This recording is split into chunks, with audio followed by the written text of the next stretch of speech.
what's up everyone, Special Game 75 here today, and today we're playing Fantasy Tavern Sextet Vol.1 New World Days. Alright, it's part 6. Let's go. Luckily, despite not having knocked her over, I seem uninjured as well. Uh-oh. Sorry, that must hurt.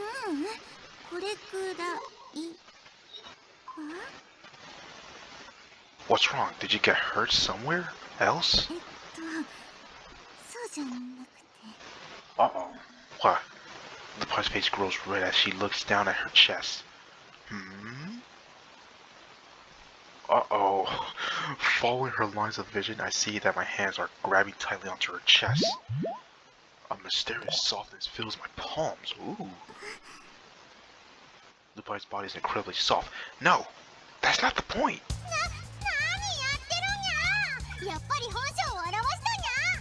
What? No, this wasn't on purpose.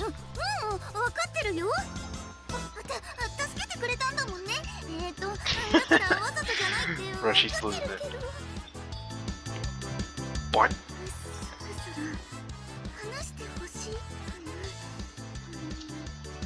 Of course. My body still refuses to budge.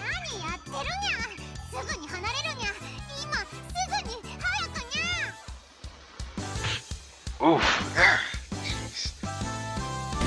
All these hits from me tug up my daisy lands me on the floor, where I come to a rolling halt. Ow.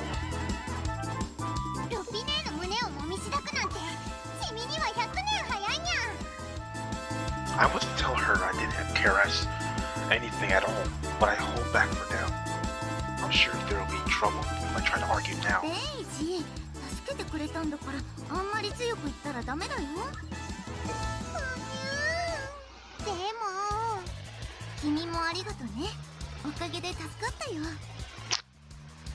No problem. Sure.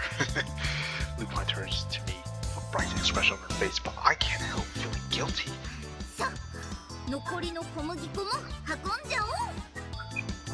You're right. Lupin reaches just to the bags on the floor in her arms. Daisy and I attempt to follow after her with our bag. However, you can carry all of this on your own, can't you? Daisy, who had just claimed she was weak, is carrying the bag on the floor by herself. Not only that, but with one arm. Is that all I can say? You made yourself seem weak on purpose, didn't you?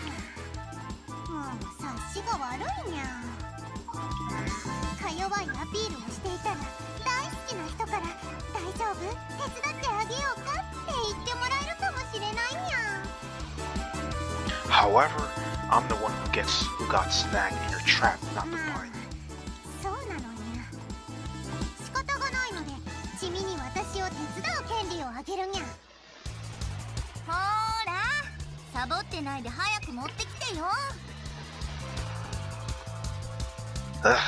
I really don't need that privilege. Let's just hurry up. Hearing Lupin yell to us from a short distance away, Daisy and I begin to carry the bag of floor once more. Jeez, talk about a wreck. Like that. It's the afternoon. After we finish getting all the supplies inside, we decide to have lunch. Of course, I'm the one who ends up cooking, but I don't mind. It's no different from how things have been in my home world. After lunch, we take some time to relax and chat about the coming autumn festival. Ah, yes, she's back. Let's go. And the night too. Suddenly, Miss Veronica and Miss Dahlia appear in the tavern. It seems that they're still sober for now.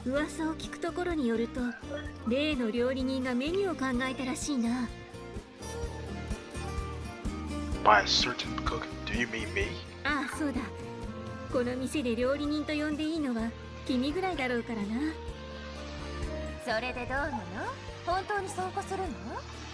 今年は参加しますよ。露店ではスイーツを売るつもりです。スイーツだと？ She's hyped for this.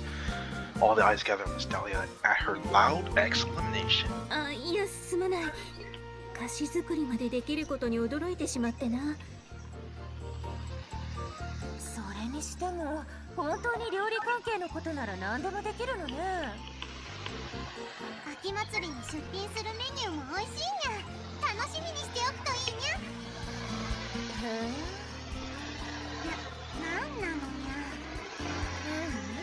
別になんでもないわよ。ただデイジーってルピナス以外にも懐くのねって思っただけよ。同感だね。いつもならルピネを渡さないとか、こんなのルールじゃない。I'm glad the Nova is here, the mage.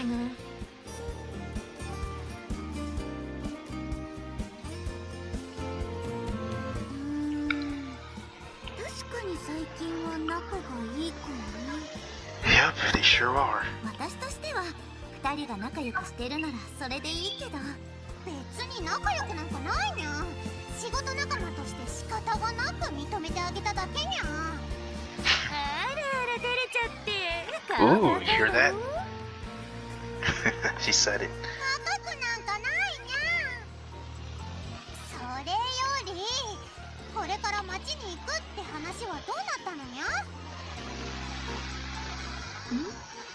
食材の買い出しにでも行くのかい？それもありますけど。Look how hyped, look at them, they're all surprised. If we make sweets just with local ingredients, they'll lack uniqueness. We are just discussing that we've got to find something to give our sweets a special feel, if you get what I mean. ねえダリア、あれを教えてあげたら？あれか。いや、しかし。The thingy thing? She must knows about something good, some good ingredients. まあ、話すだけなら問題ないだろう。山に実る金の果実を知っているか？ Wait, what? 金の果実？ Golden fruit? 聞いたことがあるような、ないような。冒険者の間ではかなり有名な話なんだね。Seems interesting. いや、それはいいとして、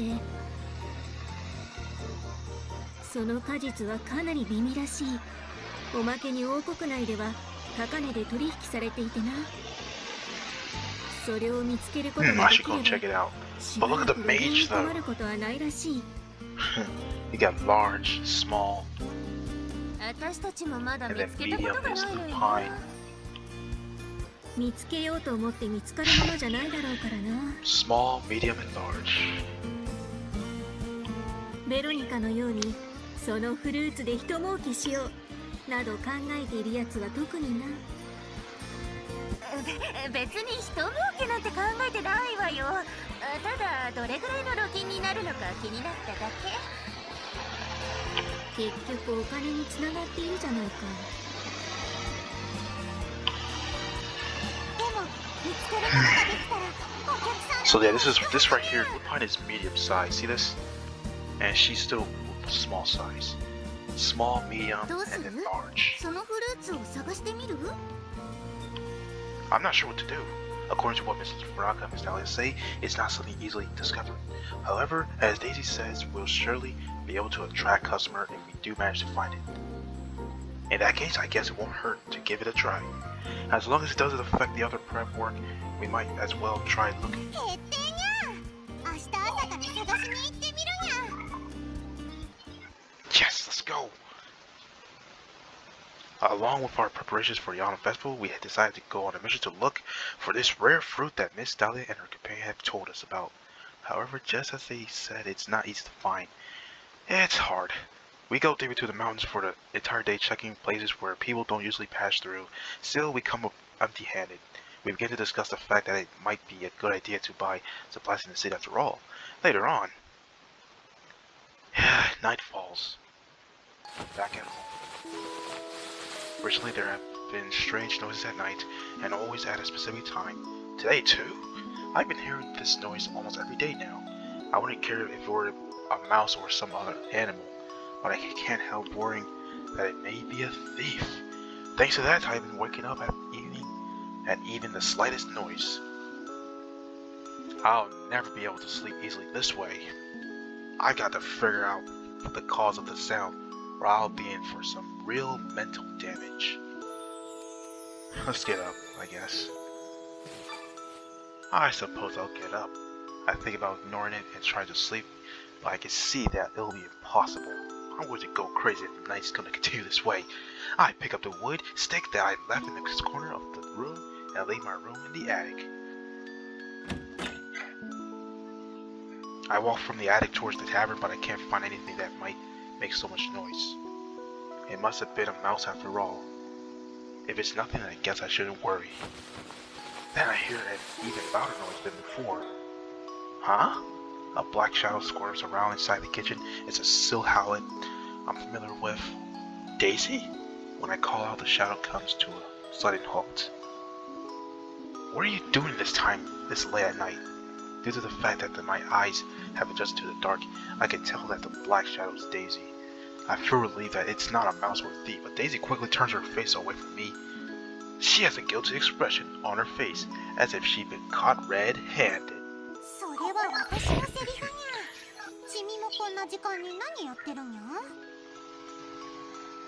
There's been a lot of noise at night these days. It was bothering me, so I got up. So what are you doing? Nothing at all. The very fact that she's up and about at this time of the night proves that it can't be true. When I drop my gaze, I see that Daisy is gripping an apple in her palm. Could it be that she got hungry and came to find something to eat? If that's the case, what am I supposed to say to her now? I doubt she wants anyone to know that she has a habit of snacking into the middle of the night. I won't say anything to Lupin, so don't worry. A clever response, even if I do say so myself. There's nothing to get mad about. I do the same thing sometimes. In my case, I wouldn't go for something as simple as an apple. I usually go all out and eat instant noodles or a bag of potato chips. When I think about it, that's probably bad for my health. Oh well, my lifestyle isn't like that anymore.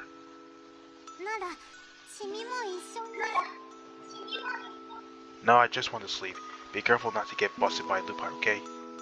If I put something in my stomach now, I'm sure I won't be able to get back to sleep at all.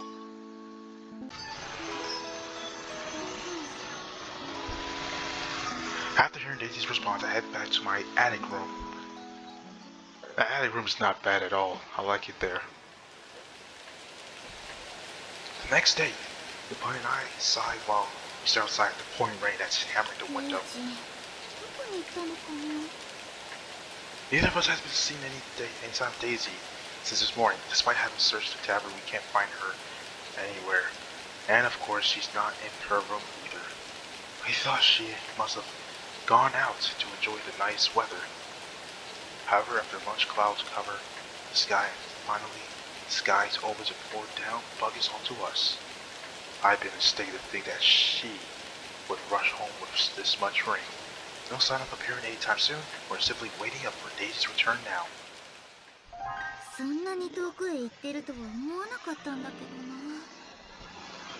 I don't think so either.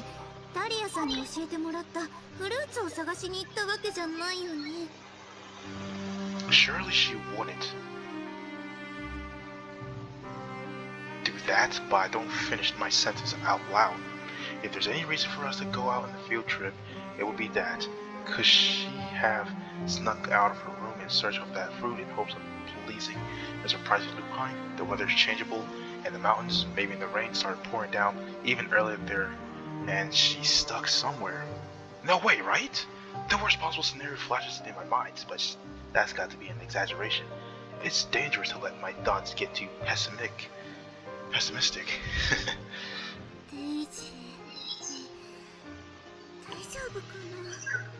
She'll be fine. We have no idea where Daisy is right now. Nonetheless, it would be impossible to stay here, waiting without taking action. Alright, I'll go search for Daisy. I'm going to search for Daisy.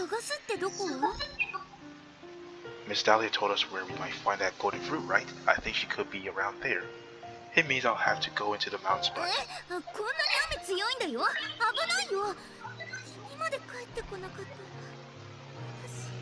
Lupin struggles to speak while choking back her tears. Don't worry, I won't be reckless.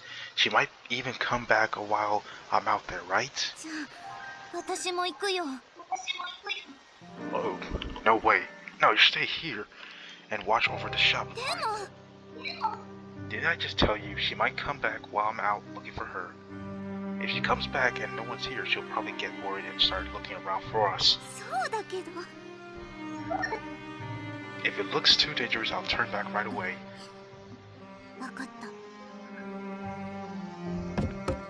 Lupin gives me an exaggerated nod, then runs to the back of the tavern. She comes back with a shoulder bag in her hands. She shoves it to me. What's this?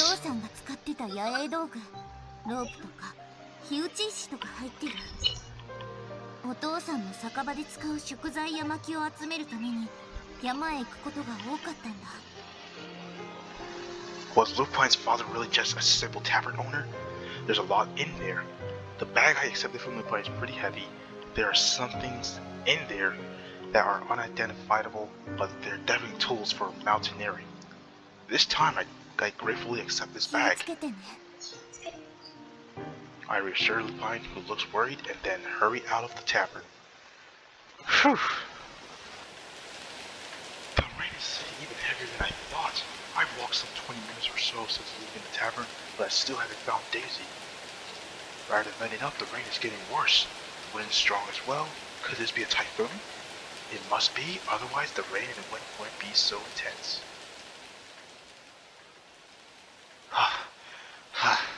I walk for a while, pummeled by the wind and rain.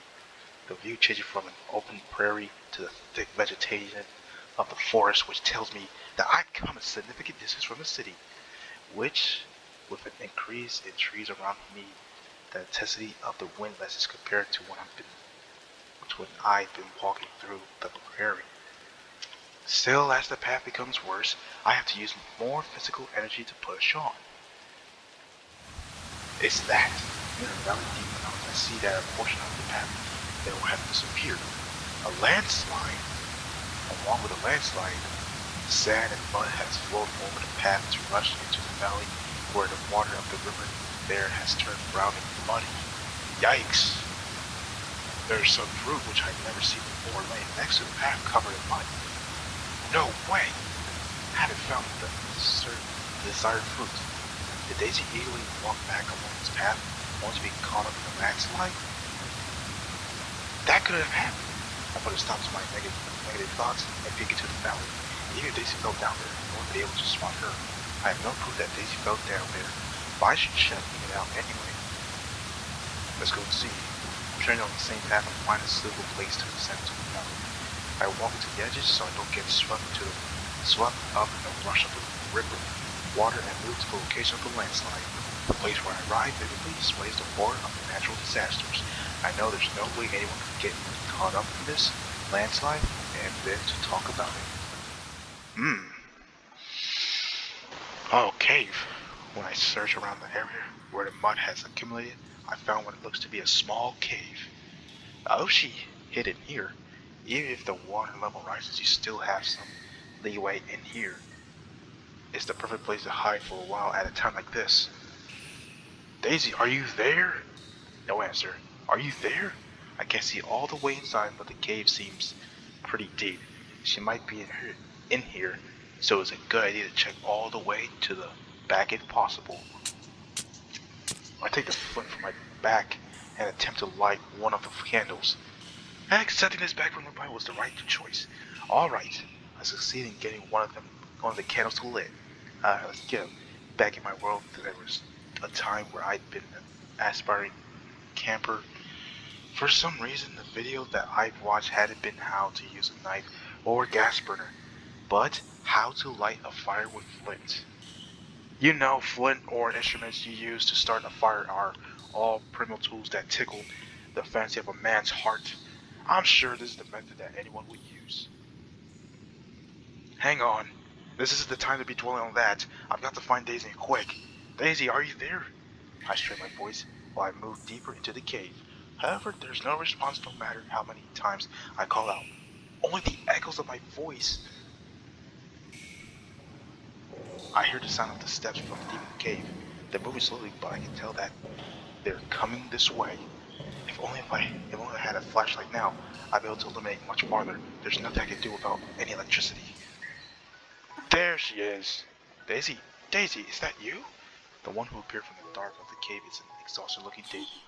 幻覚じゃないにゃ。本当に。 It seems that Daisy realized the voice is mine as she runs towards me, jumping into my arms.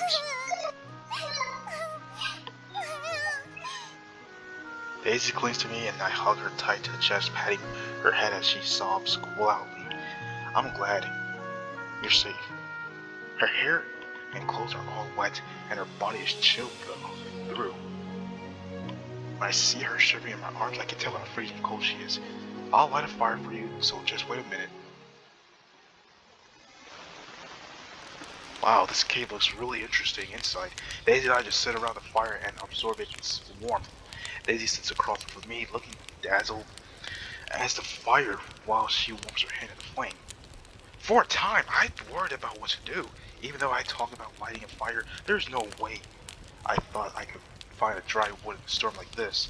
However, I could discover that someone other than Daisy had escaped into this cave in the past, and there are some branches lying around here and there. We were lucky. Without this firewood, we just get stuck here frozen. What's wrong? I guess the fire isn't really warm enough. Then what could it be? It's nothing. I'm just glad I found you in one piece. Even if I hadn't decided to come here searching for Daisy, I'm sure Lupin would have ended up going in the end. Plus, she would really wait to thank me until we get back to the tavern. Sure, but why? Before Daisy gives me an answer, she moves to sit by me, by my side. She sits so close that our sides touch. You just told me that you weren't cold. I shuffle away mid-sentence to put a little space between us, then Daisy nudged up against me once more. Her skin, which I can feel against my own, is warming up, but still chilly. Why? Well, It doesn't feel right to think about this at a time like these, but when I think about a girl sitting so close to me, I can't help but being nervous. Maybe it's my instincts, but something akin to a voice of reasoning is telling me, you'll be in trouble if you sit so close to a girl now. Huh? Daisy, who's looking up at me through her eyelashes, has a sad expression on her face. It even looks as she thought tears have welled up in her eyes. But it could be drops of water that are falling from her wet hair. That has nothing to do with it.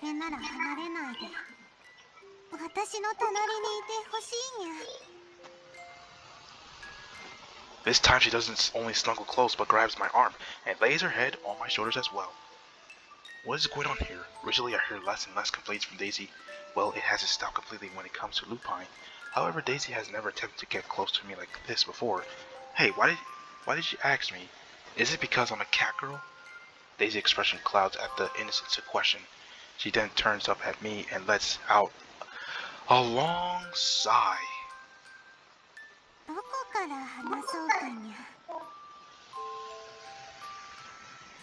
I'm sure you've heard some things from Sis Lupin already.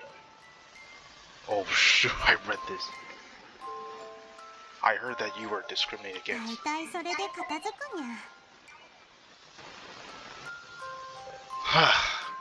That she was discriminated against.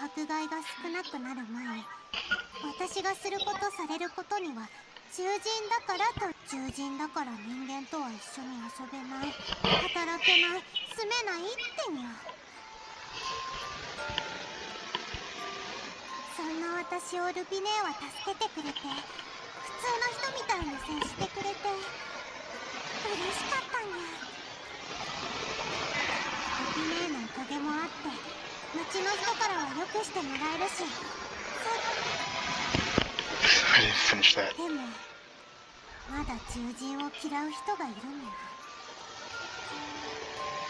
Like that, man? Nia? Daisy laughs listlessly.